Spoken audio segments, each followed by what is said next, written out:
That was looking pretty top notch. Okay, where's the fish stick? There it is.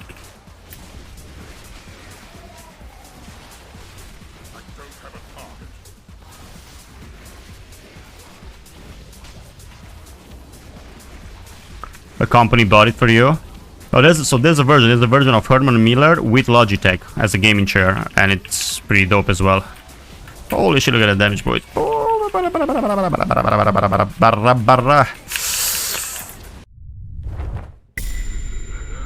Why are people playing survival right now? Pure single target damage survival is not the best out there, but when it comes to AoE burst, even a sustained AoE, which is a bit RNG, it's still one of the strongest specs out there right now. So it's in the meta. That's why people are playing it.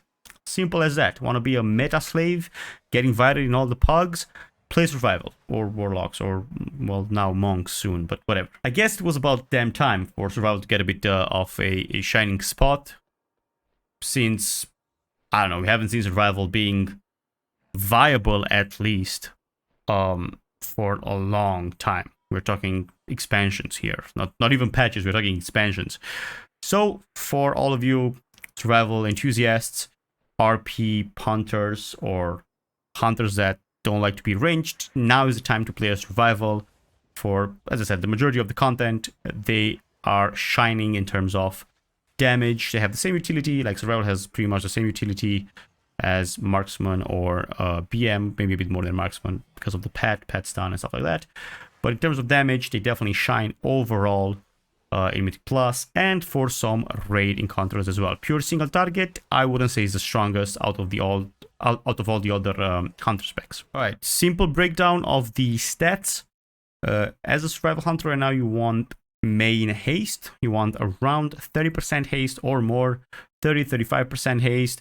I would not advise to go more than that, because the diminishing returns will kick in, plus you will lack the other two stats that you want, crit and versatility. But of course, main haste, and after haste you want versatility as a secondary one, and crit. When it comes to versatility, the more the better, as it scales overall with 4 damage and 4 survivability also. When it comes to crit, I would honestly suggest around 25% plus crit. Maximum 30%. Already, if you are at 30 crit, it might be a bit too much.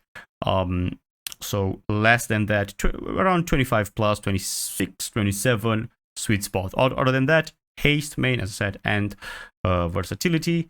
You definitely don't want mastery. Do not get mastery on any item, on anything, if you can, because mastery won't help you that much.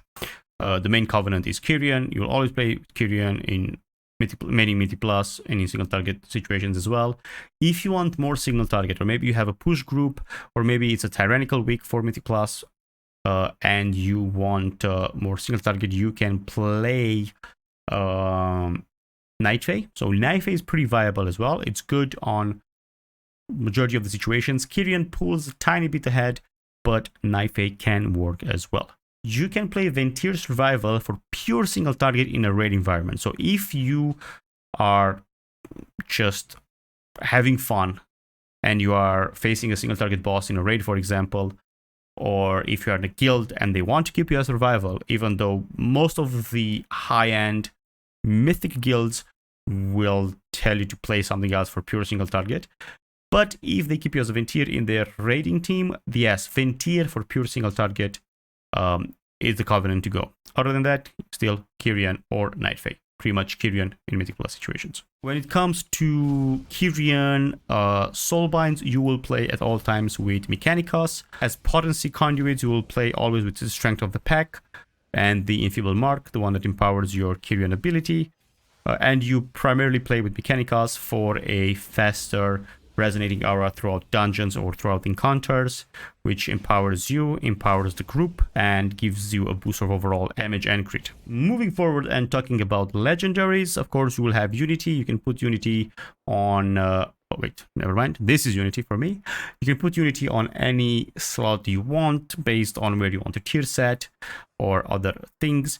Don't look at my Unity. My Unity is kind of wrongfully created, but I created because I'm a cheap bastard and I didn't want to invest too much gold in two Unities.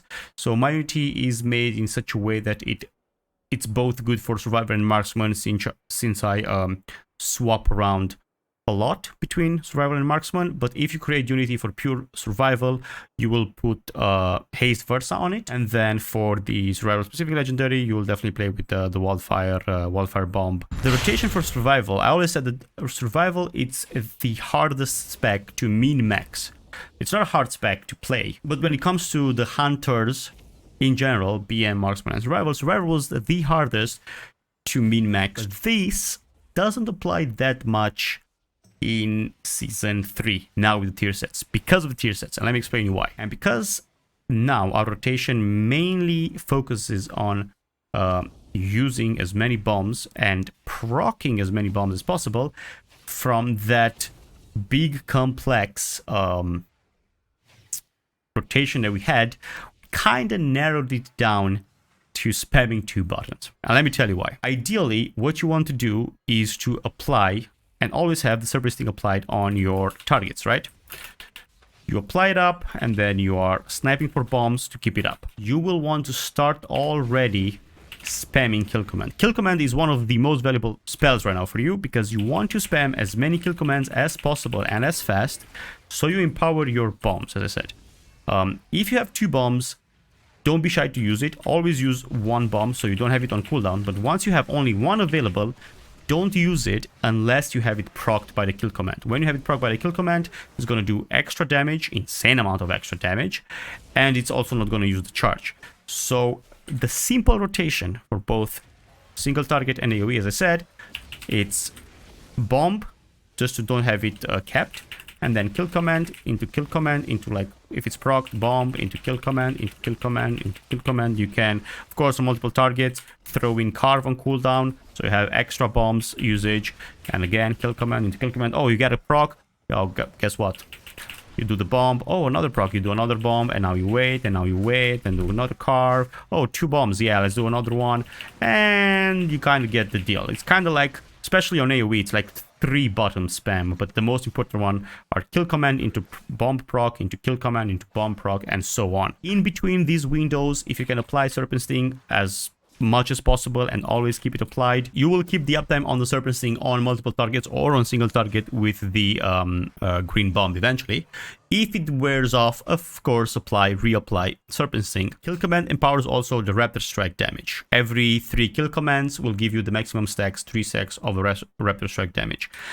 Even if you are on single target, even if you are on an AoE pack, you will never use those 3 unless you are starved into bombs. So if you have 0 bombs and you cannot snipe, or even if you snipe for a proc but you cannot use it, then you'll do the Raptor Strike. Can use it maybe a bit more on pure single target, maybe on bosses, because Raptor Strike, it's still a really strong ability for single target. So when you apply the blue bomb, after you apply the blue bomb, your either Raptor Strikes or carve, it's applying a bleed to the target or targets. Important to apply that bleed as well. You can spam 1, 2, 3 Raptor Strikes for the bleed. The most important thing, as I said, is to never cap your bombs and never deplete your bombs. As in, you have 2 bombs, you will use 1, but you will go into kill commands until you empower the other one, or carve if it doesn't proc to have another one. And never use 2 bombs, to always have at least 1 available, or to have a minimum of 1-2 seconds until you can use it again, because you never know when the kill command procs comes in, and whenever the procs comes in, big damage for both single target and AoE. So when it comes to talents, it's pretty much standard for Mythic Plus. You will always play with Alpha Predator, Guerrilla Tactics. It's situational. I like Natural Mending because it provides a bit of self-heal, extra self-heal, and defensives overall. Camouflage is good as well if you don't want to use EV pots for Mythic Plus skips. Bloodseeker, again, biting shot, situational, but biting shot pretty much helps the group overall in Mythic Plus.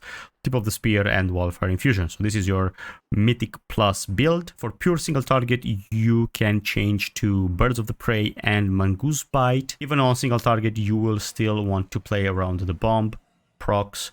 So the only changes might be Birds and Mongoose. Even with those, I mean, even with the Mythic Plus talent build, single target will shine. Transmog. Yeah, good point. As Campon says, when it comes to survival, you need to look good. Always look dandy and dashy. Keep in mind, guys, on any type of class or spec, the Transmog is 5% of the damage. It's a hidden perk in World of Warcraft. If you look good, if you have a nice looking Transmog, you will do better in both damage, survivability. So make sure you look good. So when it comes to survival and the pets, all the times, or 90% of the times, you want to play with a tenacity pet, because a tenacity pet is giving you 5% extra HP to both you and your pet, and also comes in with the defensive, with survival of the fittest, which reduces all the damage you and your pet take by 20% for 6 seconds. So it's a pretty good defensive. It's on a 3-minute cooldown. So you have extra HP if you use a tenacity pet, and you have a good defensive. The only moments as a survival you will use a different type of a pet, which will be a ferocity one, is if you play in a group which needs bloodlust. If you don't have anyone to bloodlust, of course, instead of using drums, it's better to use a ferocity one.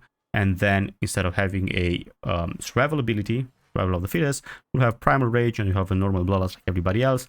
You'll gain a bit of leech, but the leech that you gain from ferocity pets will not be stronger, will not compensate from what you gain as a when you use a tenacity one for both endurance and the damage reduction. Like, if you think about 20% damage reduction for 6 seconds, is pretty big in a lot of encounters. All right, I think that's about it. That's about it all to be discussed. Let me know if you have any questions, guys.